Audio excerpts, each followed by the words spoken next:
Saya sendiri, when I was in a different hospital, I wanted to refer to Dr. Man. So that case melibatkan tulang, which is tulang peha, dan juga chest rib fracture. Yeah. So soalan saya sebagai doktor daripada hospital yang lain, yang saya tengah busy handle kes-kes yang banyak lagi, adakah saya perlu call ke semua doktor pakar neurologi, mata, telinga, pakar tulang, semua doktor saya yang kena call, ataupun kalau saya dah bagi full information to one doktor, doktor akan liaise dengan doktor yang lain? Macam mana tu?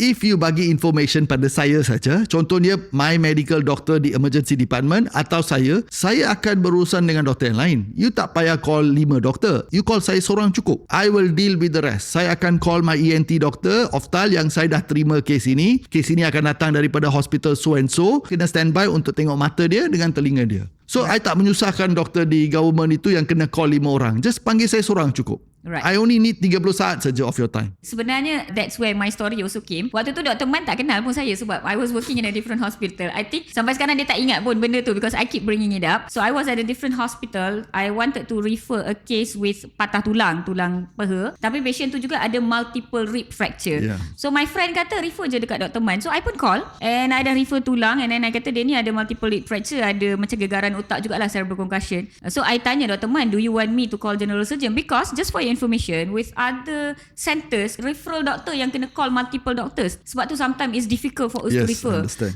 At that time bila I kita Dr. Man, you nak tak I call other doctor semua Dr. Man dah macam, you nak refer dekat I ke dekat siapa ni? If you want to refer to me, just refer to me. I'll speak to the surgeons. I macam, oh okay. Sebab other centers, dia akan main siapa primary team. So kalau dia rasa surgeon rib fracture tu is the major, so kita kena call primary accept, baru orthopedic, oftal yang lain semua boleh accept. I think this is a waste of time lah. Just yang orang yang tengah refer itu pun sibuk. Dia ada banyak case. Kalau emergency department tu trauma dia banyak, dia refer pada doktor yang akan accept dan dia berurusan dengan colleague dia sendiri lebih senang daripada referral doktor untuk berurusan dengan another doctor. So better you deal with your own colleague. When you say that, as an MO, I can break into tears sebenarnya. Because as an MO yang meng-refer, it is not easy untuk kita orang duduk dekat emergency department, handle 20-25 patients, handle 4-5 nurses yang tanya soalan dekat kita, and call 5 doctors for one patient. It's not that easy. So bila the accepting doctor kata, you just tell me, I akan inform orang lain, that is very helpful and thank you for understanding. You're welcome. Podcast berbentuk pendidikan kesihatan ini dibawakan khas untuk anda oleh Columbia Asia Hospital Ceras yang kini berada di bangunan baru yang lebih luas untuk keselesaan anda.